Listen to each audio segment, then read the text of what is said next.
Welcome to the Raw and Unscripted Show with Christopher Rausch, where we help you overcome your self-created crap without the self-help fluffy bullshit. Now please welcome our host, Christopher Rausch.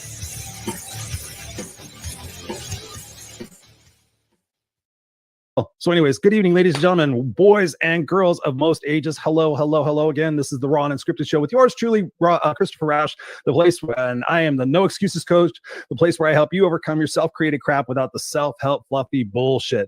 And whether you're joining us live or you're joining us here on the replay, thank you so much for being here. And as always, being Misfits for Life here as the part of the Kick-Ass Nation. I love you guys. So ladies and gentlemen, I'm excited. I have a great guest for us tonight, and we're going to just dive in and get raw and unscripted with the content that we're going to be sharing with you tonight. So if you find certain subjects a little bit scary and unknown, what I invite you to do is just to sit and listen. Perhaps if you're watching this live, you can sit there and you can ask us questions that we can engage with you and give you some answers on that. But yes, you know, things we're going to talk about sometimes may be controversial, and that's what more of the direction I'm going to be taking here on the Raw Unscripted Show, and also the Unfiltered experience. My other show with Scott is just delving more deeply into some of the things that are going on in the world around us that sometimes we don't really want to talk about or know about. We want to let everybody else deal with. But one of my responsibilities as a broadcaster, as somebody who's here trying to change the world, it's important for us to understand what is really going on in our world, and having different perspectives about situations is healthy. We don't have to agree with everybody else that maybe we don't have the same experience with, but we can sit there and we can enlighten ourselves to understand really what's going on in our world around us from different people who are really the passionate people on the ground that are trying to find the answers to these situations. So we're going to be talking about some really cool subjects tonight, but most of all, we're going to talk about life. You know, you guys know me, it's mindset, it's the outcome. It's what can you take from this show tonight and go apply in your life, that you start making, you know, progress in anything that you're doing. I call it the 1% rule. If you take 1% and you apply that to your life every day and you do that compound interest, it's amazing what you can accomplish in 365 days. Now, I know 365 days may seem like a long time, but think about what the situation you're in right now and how long it took you to get there, right? It may have taken you 6, 7, 10, 15, all your life. How many years does it take?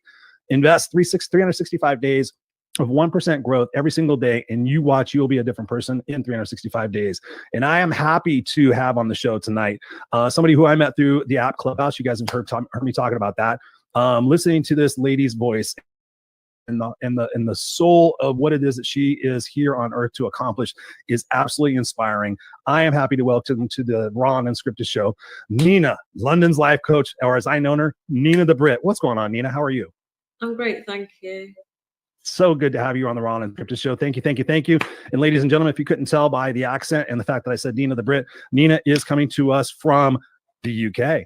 Yeah, I'm actually calling from London, or I'm actually live from London right now. So Live? Can you say that? Can you say I'm Nina and I'm the Raw Unscripted Show live from London? I'm Nina. I'm on the Raw and Unscripted Show live from London. Oh, dude, I'm going to replay that. That is so beautiful. I love it. I love it. I love it. Thank you for being here. I know in your area of the world, it's about 8 o'clock, a little bit after 8 p.m. And one thing I know about you, Nina, and I really applaud you, and I want to make sure I said this before we got off the interview, so I'm glad I'm remembering right now. I applaud you for how much effort and how much time you spend in social media, in your pursuits of trying to make the world a better place for who it is that and what you do. When I think about, you know, what I was just talking about in the intro, and I think about life in general, I look at the last year, especially, or the last 18 months of my life, especially the last year and a half for my life has been massively different in a good way, in a challenging way as well. But as we know, at the time of this broadcast, we're coming to the end, or whatever we want to call COVID-19, the pandemic that's been, you know, really taking charge of our world lately. What has been your experience with COVID itself, the COVID situation with your life, and how have you seen change within yourself during this period of time? It hasn't actually affected me, if I'm being honest. And that's because I haven't changed my life deliberately. I still will go out, and I went out regardless, because I've only just found freedom, and your listeners will understand more as we go along. But having just found freedom, I refuse to allow anybody to take away my basic human rights. It doesn't mean I was infecting anyone, if you want to use that word, because I didn't see anybody.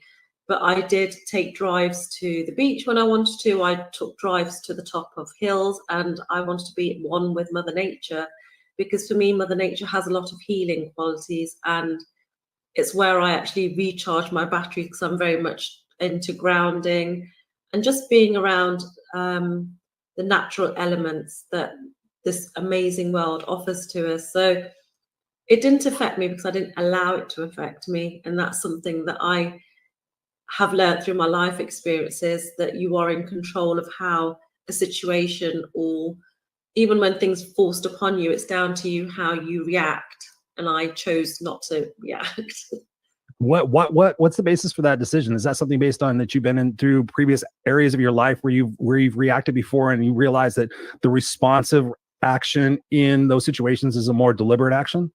I removed one thing from my life a couple of years ago, which is a 4-letter word called fear. So now I understand that fear is a power that's taken away from you when you allow that fear to take over your mind, your body, your actions. So with the way life has presented certain testing situations to me, I understood that once I take away the word fear and replace it with love within, then I am unstoppable and no longer concerned. And I'm very much living in the present. I'm not anxious about what's happening or what's going to happen, because I'm making the most of right now. I'm not worried about what has happened because I'm not there anymore. So I removed that word and it has served me very well. Wow, that is so beautiful. There's like 4 things you said within that little sharing right there that I could totally jump off on and totally agree with. So let's see what comes to my mind. Okay, so you personally have not changed because you've seen this as a situation in life where you have chosen to be in those moments. You've chosen to not live in the past, not be in fear of the future, but just be present in those moments.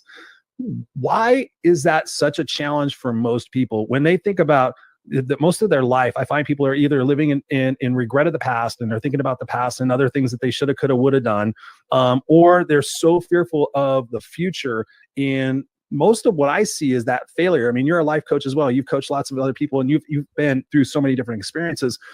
What is your top recommendation for people to be able to start really just enjoying the moments? Because that's something I have massively found out for myself. I was always not so much a Monday morning quarterback, but I've always been a plan A, B, and C guy. And I'm looking to the future and I'm like thinking, okay, what am I going to do in this situation? What can I do here? How can I position myself here? I've always been a survivor until I started working with the great Sally Anderson. Then she started changing me in that situation of what I was looking at. And I started finding that the beauty is in those moments. If you start, and I really realized that people think I'm crazy now. I'm like, if you just enjoy if I just enjoy this moment with you, that we're having this great conversation, nothing else matters. I'm not in fear. I'm not in anything else like that. How can we position people to own more of that present state of gratitude? Yeah, I am a life coach and I'm very blessed. I know Sally, she's amazing. I love her so much. She's a beacon of light for sure.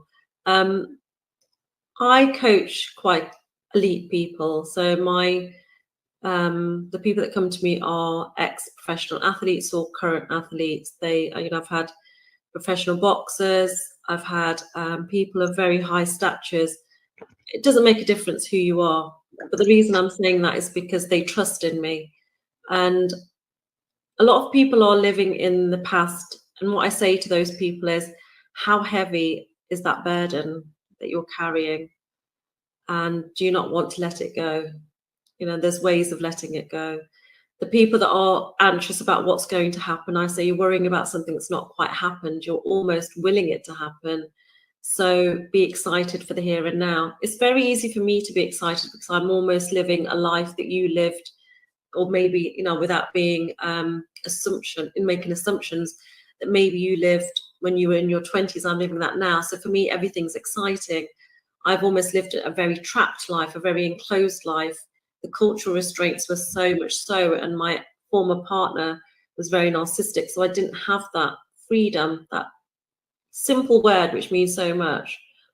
So I would say to anybody that's struggling with COVID or struggling with any situation, that you choose whether you're opening that door to the jail that you're enclosing yourself in, or the prison of your past, or even the prison of your future. You're choosing to stay there, and it takes just one step to step out of it so that you can actually live your life, because you're not living it. And when you do start to live it, you'll understand that nothing really matters apart from today, here and now. Yes, that is so true. That's so brilliant, Nina, because when COVID first hit, that's how I started the Friday night show that we were talking about before off camera about with Scott and I just started on Friday nights because people were trapped inside. I'm like, let's do something that lifts their spirits up and gets them through these moments and things of that nature. So it really caused me just to enjoy the flavor of that, because so many people were sitting there saying, I want normalcy back. I want to go back to what's normal. I'm like, there is no normal. There's never been a normal. There's been a predictive pattern of behaviors and outcomes based on your belief systems and what you are putting into your brain and who you're surrounding yourself with. And so that was, for me, was like, wow, that's kind of a trippy thing that we can get caught up in, so much of shit that we can't control, and sitting there and pontificating about theory A, B, and C, when literally when you open up to the vibration, like you're saying, of love. And this is something that I wasn't comfortable talking about, 3 or 4 years ago. It was like, love, whatever. I don't need love. Let's get the shit done. And here's how we're going to do it. A, B, C, and D. Here are the 5 different plans that you're going to have. Here's your success plan. You're fixed. There you go. Run along. And then when I started doing more discovery into the child psychology of how our belief systems are really created from 0 to 5, that scared the shit out of me, because I was thinking with my son, I'm like going, oh my God, this is really crazy, because I'm watching the light bulbs come on. I'm seeing the fear come in. Before, he didn't have fear of anything, but now I see him like scared of heights, and he's like, what? And I'm like, what turned that switch on? So that's what I think. I think that a lot of what really screws us up is the situations that have happened from our childhood. What are your thoughts on that? And what can we do to help people like identify that within themselves? Because I see so many people, it's like, it's not my childhood, it was what happened when I was 30. Well, it does make a difference. If your son is watching what daddy does, and he'll want to do what daddy does. If you stand with your hand on your head long enough, he'll copy the same action.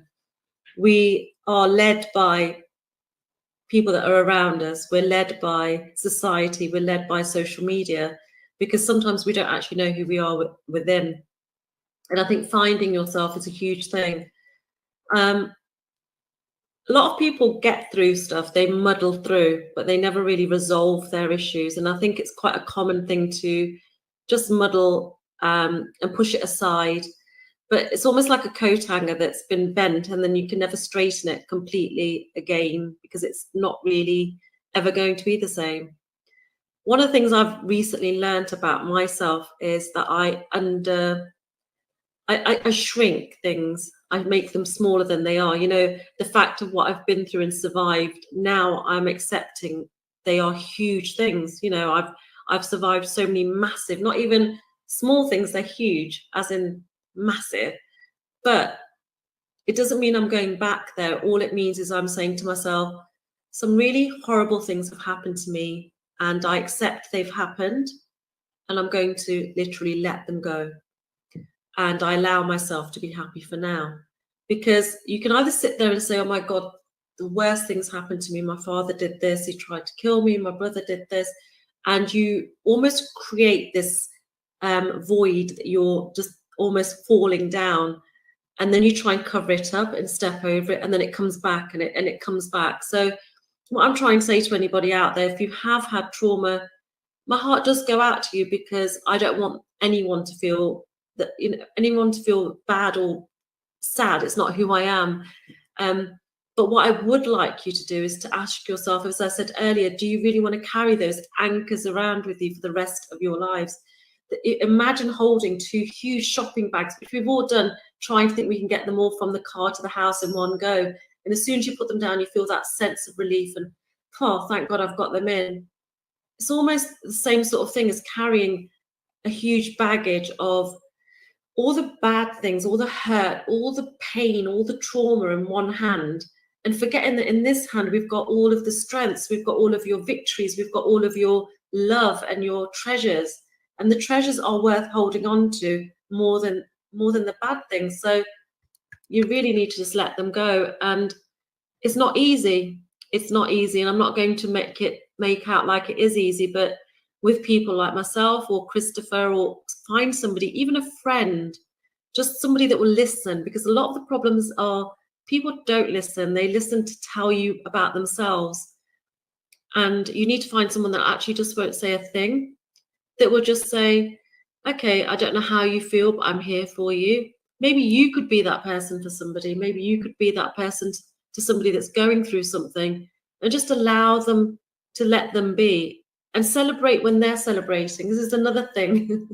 People come and it's my day, I've done my TED talk, but they're telling me about their thing and not saying, you know what, Nina, this is a great day for you. And that's something that I'm not happy with. And I'm going to be really upfront because I'm direct. I've got nothing to hide. My feelings matter. My feelings matter just as they do for your listeners. Be considerate. Think about the other person and just give them that space too. But I would love for you all to be free, to be able to live your life the way I know I'm living it and Chris is living it. I love your answers. I love your shares. If you would indulge us here, Nina, I want to go back to, because I had somebody on the show. I don't know if you know, she just draws the mosaic. Yes, I know Daniel. Daniel Levin. Daniel Levin, yeah, he's lovely. He was on our Unfiltered show probably a couple months ago, and at one point he said something, and it kind of annoyed Scott, and it annoyed me, and I know it annoyed our viewers because they were kind of questioning it. And he made something sound very easy. And I know you just kind of said, just let it go, but you also followed it up with, hey, there's some stuff in this. Would you mind sharing maybe an experience of your past with us that exemplifies that process and what you're really talking about with that empathy and forgiveness component is something that I've learned as well. What is something you've been through where you could talk about that forgiveness and the empathy component and tie it into what it is that you're saying is, something we can let go? Sure. So my heritage, my ethnicity is Indian, from North India. My parents are actually Sikhs. And I'm born and raised in the United Kingdom, if my accent hasn't given it away.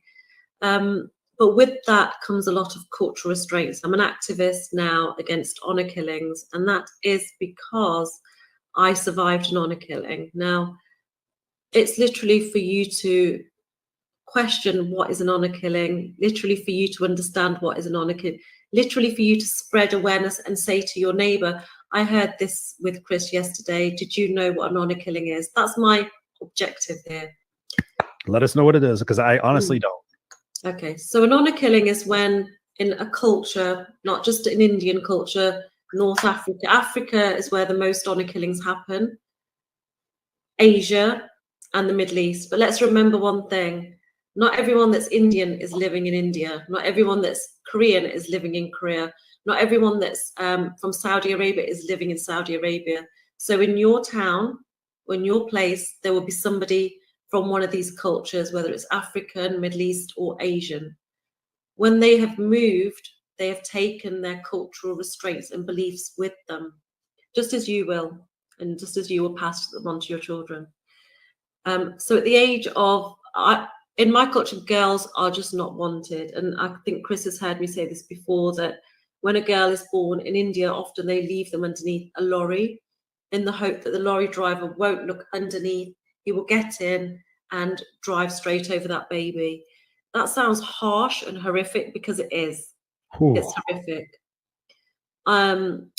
If the child or baby isn't left under the lorry, it's left on the side of the road, because nobody wants a baby girl.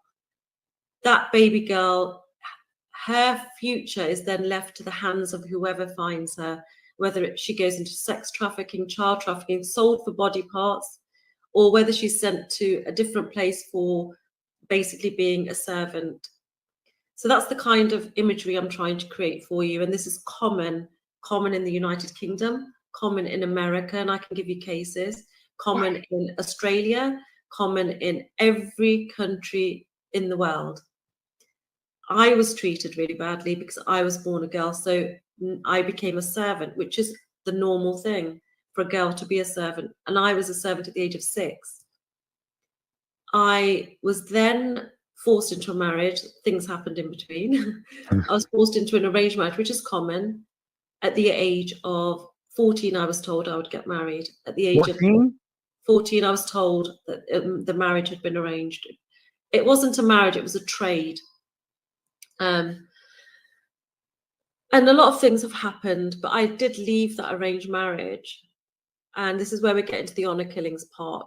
I brought shame and dishonor upon my family for leaving an arranged marriage, because in the society that I'm from, respect is earned by abiding to the cultural rules and regulations and the restraints. If my parents didn't do something, they would be seen as not respected in the community. Whereas if they drew blood, which is necessary to draw blood, is to retain your respect.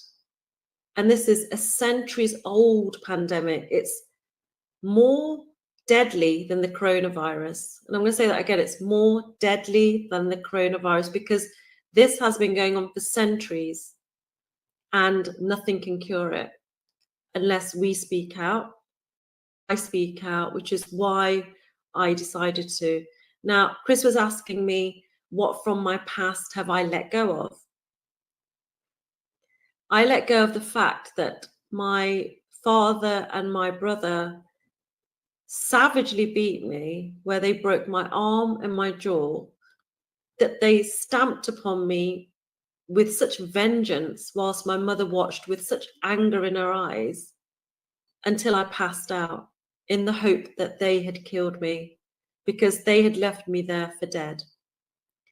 When they realized I wasn't dead, they agreed to send me to India to take me and to finish the killing there. But I am here because I, on my all fours, crawled out of the home to hide around the corner in a park. Do I feel angry? Is one of the first things people ask me, and no, I don't. Am I angry with my parents? No. I'm not angry, because they didn't know any better. For them, it's the normal thing that we're talking about, going back to life normally. This is their normal life. This is how they live on a day-to-day basis. It's not okay. I'm not condoning their behavior, but I'm saying for them, it's normal. Do I hold those feelings of being broken and left for dead with blood and cuts all over my body? No, because that's such a valuable lesson to me, with which I am now able to stand and convey a message to the world that a lot of the girls, and I'm talking millions of girls, are unable to speak out for themselves. In my TED talk, I say that as women, we live in fear. And that's true. I would wake up in fear. I would sleep in fear. Again, the cycle would happen. I would wake up in fear. I would sleep in fear. That cycle's broken for me, but there's so many people still imprisoned. I'm not concerned, and this sounds harsh again, but I'm very me. I'm not concerned about the ones that have died, including my half sister that my father abducted as a 6-year-old and took her to India to kill her years after I had been beaten. I'm not worried about that, because they are at peace. They are our angels. They are in a better place. The ones I'm worried about are the ones that are imprisoned, the ones that cannot even have food the way I never used to be able to, the ones that cannot look out the window and say, well, I fancy a walk. I'm going to go, even at the age of 21, as I was. They're the ones that I'm working for. They're the ones whose voice I'm taking and I'm bringing forward. And I'm saying to the world, this is what we need to do something about. So I don't hold anything against anybody or any pain or trauma. It doesn't serve me. How can I help others with that pain and trauma? I've accepted that it happened to me. I've forgiven. I haven't forgotten, because how do you forget these things? But I have let go. And that's why I'm calm. That's why I have found this love for myself, because that, what's the right word? That storm that was in my mind and my whole soul has calmed. It's now just a beautiful day every day, because I have that opportunity of freedom, but a lot of people don't. Wow, you just blew my mind. You just blew my mind. So thank you. Here on the Raw Unscripted Show, ladies and gentlemen, Christopher Rausch's mind is blown. Excuse me. I've heard a lot of things about different cultures and societies over the years, and I'm learning a lot more definitely now that I'm delving more into this stuff. So thank you, first of all, for sharing that. I mean, excuse me, very, very sensitive information you're sharing there with us. The first question that calls to me, there's a couple of questions that call to me. you've forgiven them, and that's something that I keyed in for myself, honestly, Nina, all my life, thinking about my mom and thinking about that situation with her. Excuse me, I still have that tickle. Still thinking about that situation with her, finding empathy and understanding, like, okay, let me go back and travel in her shoes, right? It's all about me. It's all about what you didn't do for me and all these different things that you put me through. To your point, when I went back, and my mom used to always tell me, I'm 4 years old. She was 41 the last time she had told me that I really just like let into her. I'm like, Mom, you're a fucking adult. Why do you keep saying you're 4 years old? That's bullshit. Get with it. Stop using it as a fucking excuse. I'm 4 years old. And then when I started really going through a change in my own life and really trying to understand who Christopher was and is, and how I could let go of that anger and the resentment, I'm like 4 years old. I'm like, and doing the child psychology thing, like we were talking about before. What happened at 4 years old? Oh, that's right. Her mom and dad got divorced. Oh, that's right. Then she had to spend full time with her psychotic grandmother, her mother, or my psychotic grandmother, her mother. Most of the time, she got to see her dad on special events. She got to see him on Easter and Father's Day and all the other good events. But otherwise, she spent most of her time with this woman who I did not care very much for. So then I started thinking, I'm like, to your point, okay, that becomes a very debatable situation. Did she do the best she could with what she had? Yes and no. I mean, there's different opportunities but to your ultimate point, I love that you're looking at life as happening for you and not to you. And that fact that what we talked about before, we have the opportunity to respond to situations and look at that with a different lens. We can only look through that lens of love or fear, right? And so you're choosing to let go and live in those moments, which I think is beautiful, because it's the same journey that I've been on. So if I can sit there and vouch for it, and you can vouch for it, given what you've been through, it's amazing. Talk to us about, if you don't mind, what is your relationship now with your family and the culture, or are you still, away from them? How has that impacted your life now? So I'm disowned by my family, understandably. Speaking out, I've had death threats from the community, from my family, because this is a taboo to speak out. We don't speak out, and normally victims of honor killings don't survive. They don't make it. And because of that, it's horrific for them to listen to me so unapologetically saying what I'm saying. But I don't have this desire to talk about things because I want everyone to know who I am. I don't care about that. And I say that quite bluntly. What I do care about is the people that I need and want to help. You see, those people, and this is for anybody listening also, have been told they're not good enough. This is one of the biggest things that brings a person down. Because they're born a girl, they're not good enough. But you might be out there, a man, or even a young man or a boy, that's been told the same thing. And I just want to say that no one gets to decide whether you are good enough. No one gets to say that apart from you. It took me a long time. So if I can give you that knowledge now and save you that torture where you're trying to work things out in your own head, then let me do that for you. Let me help you to understand that you have that power unless you give it to somebody to decide for you. You can't go back. Chris can't go back and ask his mother questions because Chris is no longer that child. Nina is no longer that young girl. Nina is no longer that woman. We can't make a difference. And if I could go back, I wouldn't change it because I wouldn't have the knowledge I have now. So what can you really do with the information that you've got? What really can you do with the trauma that you're living through, that someone has told you that you are not good enough? I'll tell you what you can do with that. You can make a change. You can say to yourself and look at yourself in the mirror and say, I bloody well love you because you are amazing. Because why shouldn't you think that? Often we think it's to do with ego, but it's nothing to do with ego. Ego is trying to fit a frame that somebody else is creating that you think you also need to fit into. But own your own self, own your own, celebrate yourself, own your own being here. I have no concern about my outer image at all. What I love about me is from within. When I have a feeling, that feeling isn't physical. It's not my hand that's making that feeling. When I get that gut feeling that something's wrong, it's not my hair that's making the feeling, it's me from within. Once you understand that love, that mindset, that spirit is your energy, you will also shift your mindset, and you will understand that nobody, not one person, can say something to you that will affect you anymore. We're all human. There will be things, if I turned around and I was mean to Chris now, of course it will affect him. Not that I would. But what my point is that, yes, that much of somebody else's reaction to you should affect you, and the 99.9% of it should come from within, about how you feel about you. So letting go, you can do it. You are good enough, and you mustn't let anybody else tell you any different. Boom. Boom, boom, boom. Self-love is the first love, baby. Yes, yes, yes. So I imagine through, and you just shared one situation from your past.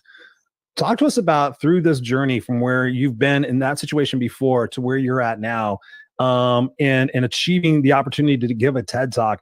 What was perhaps one of the biggest lessons that you had to learn, aside from the self-love component, about achieving your goals, and about knowing what your goals are, and perhaps even just knowing who Nina is? Yeah. You see, I never knew who I was. I didn't. I always thought I was somebody's daughter, or someone's mother, and someone's sister, and someone's friend. I didn't actually know who I was. I'm exceptional at business, I can tell you that much. So that I thought that was my role. I'm a great mum, and no one can take that from me. I thought that was my role. But I never actually knew my purpose, my mission, me. I didn't know who I was. I've always been able to speak to people. People have always been very forward, coming to my space and saying, oh, you make a lot of sense and you know what to say. But that's just part of the personality, I thought, not realizing really what was happening. I believe I went through childhood rape so that I could help another person, not because I understand, because we never know what someone else has been through, and we all see something very differently. We all have our own perspective, but maybe I can give them a little bit of an indication of how they may be feeling and what can happen out of it. The business side of me, I can help people. I've been helping people mentor businesses and start businesses for a long time. What I'm trying to say is that all these traumatic things that have happened, I have been through a lot. I've survived death too many times for me to question. I question it, Chris. I question it.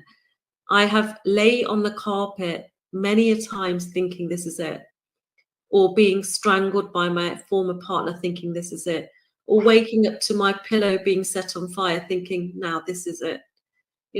Losing my breath when I'm having my head pushed underwater thinking this is it. It's not been it. I'm still here, and I still have love to give. So I'm not exceptional. I'm nobody different to anybody out there. It's just I discovered me quicker than maybe somebody else has. I can tell you who Nina is now. Nina is this person that's full of love, that wants everyone to be spared of any trauma, wants to guide everyone to say, I can get you there quicker because you don't have to struggle the way I struggled. For everyone to understand that we were put on this earth to love one another. We're not objects to use one another or to treat each other badly. That's not why we were put on this earth. To say to people, look, I've worked life out. It's the game of life and how you live it. To say that the rules of having a great life were forced upon me without me knowing. I didn't lie. I didn't cheat. I didn't steal. I didn't do anything wrong. There is such a thing that is a good thing, a good person. There is. And I think that's what whoever's in charge of this game wants. And when we don't do it, we are then pushed. You've heard of the phrase that the universe directs you. If it's not meant for you, you'll be redirected. It's part of learning who you are. Some people might say, well, what's the point? If this is a game, what is the point? None of it's real. Well, you're here anyway, so make the most of it. I had a conversation with Daniel, as you mentioned, and I said to Daniel, are you God? And some of your listeners might not like this. It doesn't mean I'm being disrespectful, but I believe I am God. I believe Christopher is God, because God was within me. He's within you. He's within Daniel. He's within all of us. The chair I sit on has been created by God, so it is God. He is everywhere. If you believe in that faith, then you don't have to go to a church or a temple to acknowledge that he lives here. And if you live in the way he's asked you to live, then maybe they are the cheat codes for a great life and to discover yourself quickly. Ooh, I love that, Nina. Cheat codes for life. Yeah, I mean, it really is. I tell people all the time, and I've been bitch slapped a few times when I say life is simple, quit complicating it. It really is. If you start with, when I talk to people throughout COVID, I've given a couple of 100 free coaching sessions away, just my way of giving back and helping people strategize what they could do in the situation to make it better. When I think about the opportunity of what people do to take care of themselves, and I'll sit there and ask them like, okay, I want you to answer this question without hesitation. I want you to give me your gut answer. Do you love yourself? Yes or no? And I just took a chance on this, Nina. After talking to probably about 25 people, I was like, it seems like these people don't love themselves. That's because I always look for the root. Where's the root of the situation? Where's that root? How can we extricate it and put something and plant a new belief right there? And that was really surprising to me, is finding out that. But another thing that was surprising me through this process as well, and you mentioned this at the beginning about you coaching elite people. For everybody watching and listening to this, I really want to ask this question because I know the answer to this, but I want them to hear it from you. You're coaching elite people, famous, all these different people who, quote unquote, have it, right? How are their problems different from the rest of our problems? They're not. They're not.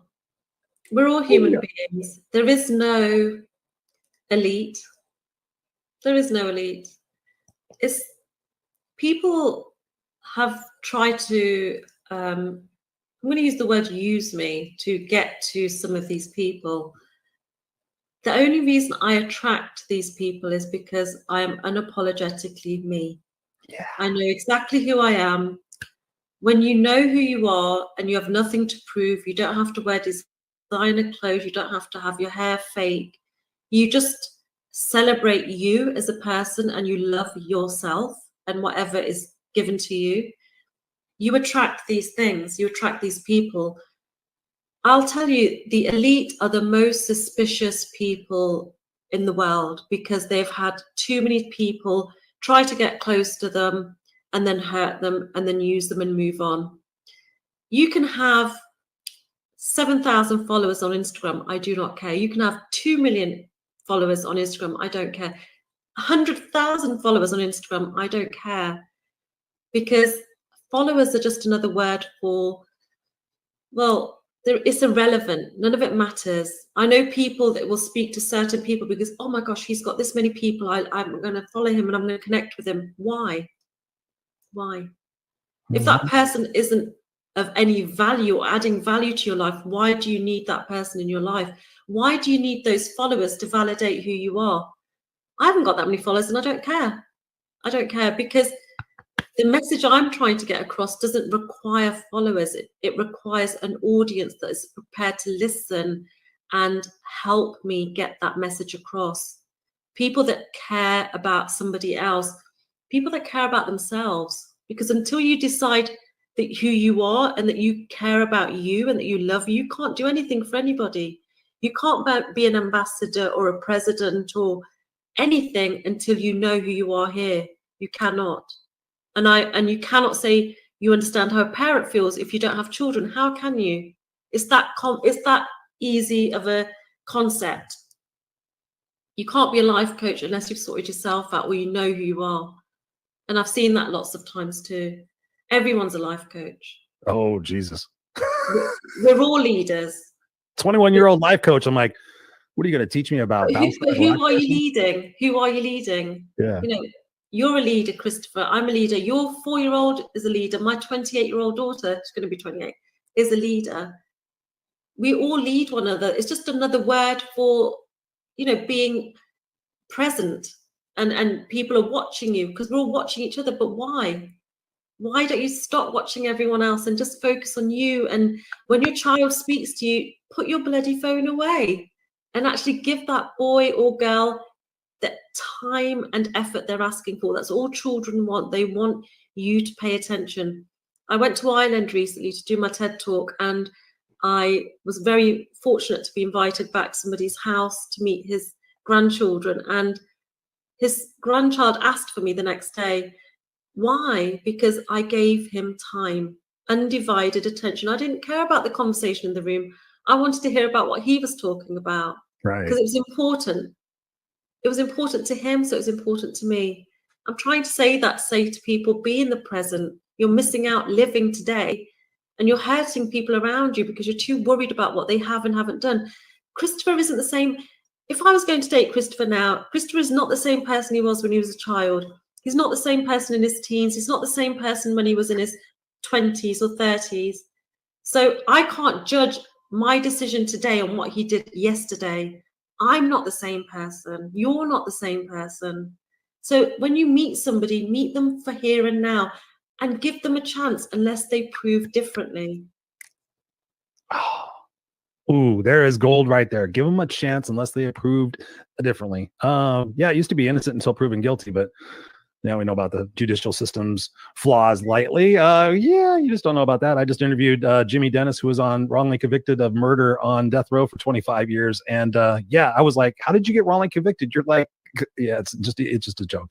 Don't get me started on that. The brilliance and magnificence that you are sharing today, Nina, I can't thank you enough. I'm super honored to have you here. I would love to have you back on the Raw Unscripted show, and also as well on the Unfiltered experience to bring more awareness about these conversations that we need to be doing. My question to you is, obviously we can, and I think this is an overall conversation for what anybody in particular is going through that wants to fight for something. How can we really, each of us as individuals, we're not going to go out there maybe necessarily and go write our what can we do in maybe like a two-phase plan of what can we do as individuals to bring awareness to these issues that are pissing us off about the world and make real change. Like it takes 1,000. I think of, in the words that come into my mind, sometimes I'm hearing here in the United States, potentially a civil war, a revolution, something that it's going to take something that catastrophic. I use the word catastrophic because I don't want to see people hurt, to shift what is going wrong or indifferent in the world. What are your thoughts about creating that change for ourselves? Yeah. You see, it's easier to bury your head in the sand. It's easier to say, I don't really want to know because it interferes with my mindset and I don't want to get involved. I've been guilty. And if you do that, you're literally you're part of the problem, and you might as well go and hit a child. You might as well go and rape a woman. And that sounds probably horrible and shocking to you, Chris, but you're not doing anything to prevent it. Right. For the people out there that see something, and this is in my TED talk again, I'm asking for teachers. When I went back to school after being raped by my father and his friends, I was 14. I was distraught. I was withdrawn. I was waiting for someone to ask me, hey, Nina, are you okay? Not one person asked, but they knew, they saw, because you're adults. If you're a teacher or somebody in the authorities and you see something and do nothing about it, then you may as well have raped that child. You may as well have hit that child, beat that child, broken that child's arm and jaw, because you're not doing anything about it. And you don't have to be directly involved. You can make a discreet call to the authorities or tell somebody that will. There are plenty of helplines out there for you to be anonymous. So why are you not doing anything? Every time you walk past a homeless person, and you will understand me saying this, Chris, because both of us have been there. Every time you walk past a homeless person and you lower your eyes and ignore them like they're not a real person, you are part of the problem. They don't want your food. They just want to be seen. If I went past you and I didn't smile at you, which I would do anyway, and if you don't want to smile, I would smile at you more. I do the same thing. If you are ignored, you wouldn't like it, but you do it to everyone else. What I'm trying to say is, you don't know someone's story. You won't look at Chris and think, well, Chris was homeless. You won't look at me and think the same. You don't know what someone's been through. And if they're using certain things to numb their pain, then you can't judge. Just like I can't judge on you because you don't know their trauma. You don't know what it is that they've been through. And half the time, homeless people don't shout abuse at you. They don't say anything. Nope. So why do you walk past them? That means that you are part of the problem, not the solution. And what I'm trying to say with this wrapping it up is to say that if something's wrong out there, don't say that you're not racist if you're watching someone being racist to someone else and doing nothing about it. You don't have to get involved, but go get someone else. Don't say that you're not sexist if you see a man beating a woman or a woman beating a man and you're doing nothing about it. Don't have to get involved, but get someone that can. If you see a child being spoken to disrespectfully, and I'm sure you've seen this plenty of times in the supermarket, by the mother with a slap even, or a father, if you don't do something about it, then you may as well have slapped that child. And this is how I feel right now, that I'm tired of people making excuses. And you're the no excuses coach. Yes, ma'am. But I'm tired of it. And I didn't ask for this life, I'll be honest. I didn't ever think in my whole lifetime I would say I'm an activist, that my door would be nearly broken down a couple of weeks ago and I would have death threats coming left, right, center. But people have said to me, why don't you stop? Even people that you know, Chris, have said to me, why don't you stop? If I stop, then who will stand up for this? And I'm tired of being bullied. I'm tired of that fear. I let go of that fear. So the only thing I have to fear is fear itself, which is a saying in itself. So I'm asking everyone out there to do the right thing, show more compassion to humanity, give love, treat everyone like you do actually want to be treated, not how you think you're treating everyone else. We're all guilty of it. I don't do that. I will go out of my way. But what I will do is I will stop speaking to somebody if I know they're not good for my mindset, which is fine, and that's okay. If I know somebody's not supporting me, I will let go because I have to primarily think about me. That's not being selfish. That is because you're coming from love. Mm-hmm. Yeah. Wow. So beautiful. I'm looking at the time and I'm like, I could ask you so many more questions. I love the conversation that we're having here. And I know the viewers are going to be definitely engaging with the content we're talking about today. Thinking about this being live versus replay.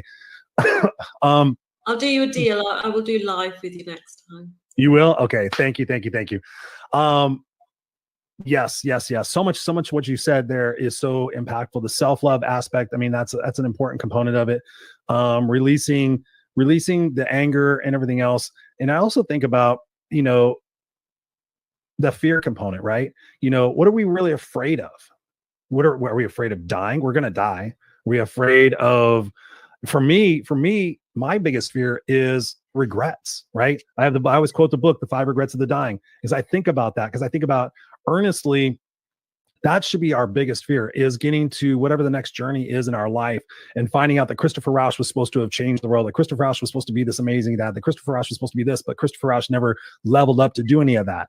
And to be able to be introduced like, hey, Chris, this is what you could have been. For me, that's the hugest amount of leverage that I could possibly be. And now for me, and we didn't really get into this, is the legacy aspect of it. For me, I know that whenever I go, that usually, most likely, the situation is going to be that Christopher Rausch was fighting for what was right and what was fair. He was risking for which that mattered, or he was leaving the earth a better place for who he was and what he did. Whether it's playing with my kid, whether it's engaging with my neighbor, whether it's doing community work, whether it's help heal humanity, which now I'm on the board of directors on. So we're doing massive stuff with that.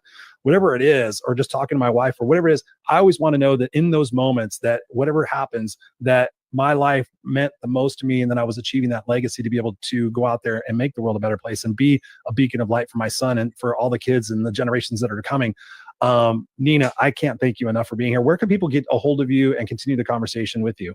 So I would like to ask for support for my cause, which is to end honor killings. I have a website called End Honor Killings, and we spell it with a U in the United Kingdom. So it's HONOUR, honorkillings.org. I'm going to type that in. So www.HONOURS.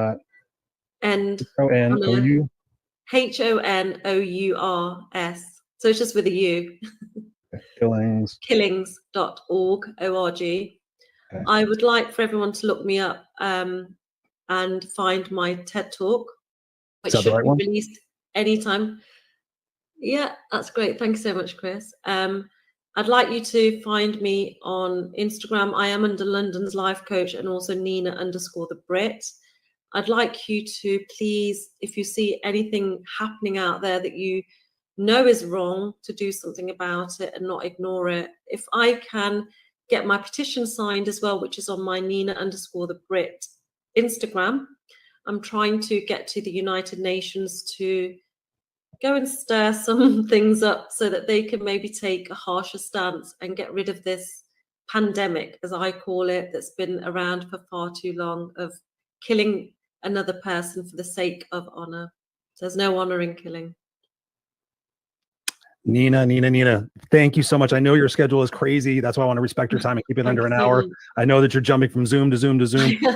Thank you so much. You're an amazing individual. I want to have more conversations with you offline and see what I can do to support, and just to learn more as well. So thank you so much for your time tonight. I'm going to go and put you backstage and close out the show, and then we'll talk a little bit before that. But ladies and gentlemen, connect with her. I'll be talking to you soon in just a second.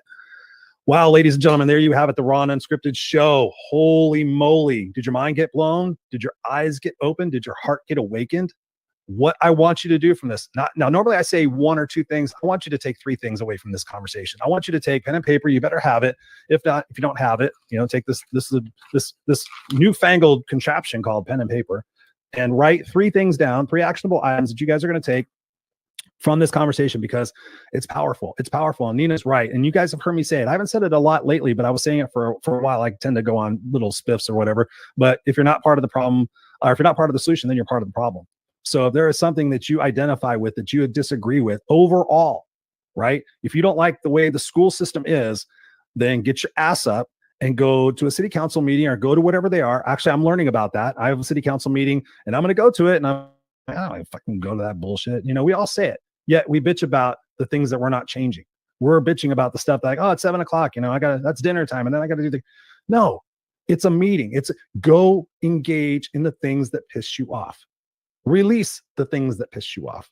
Find out the root cause of why they piss you off. Go get a coach. Go get a therapist. Be the change that you want to see. We can't have any more of this. Well, they should be doing this and they should be doing that and standing around the water cooler and everything. The next time somebody comes up to you and says, oh, we should be doing this, say, what are you doing about it? What can we do about it? Maybe partner with them. Maybe say, you know what?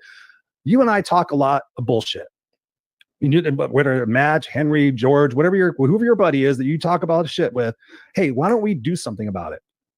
Why don't we stand up? There's to what Nina said is very, very important. And she said a couple of things that I will sit here and admit publicly to you guys, because you guys know I'm very raw and vulnerable. I'm one of those guys that sticks his head in the sand quite often. And the reason why I do that is because I like my life. I love my life. I love my moments. We were talking about that a lot during this conversation about the moments. So I'm like, do I want to take these moments and go deal with stuff that upsets me and hurts me and makes me crazy and makes me angry?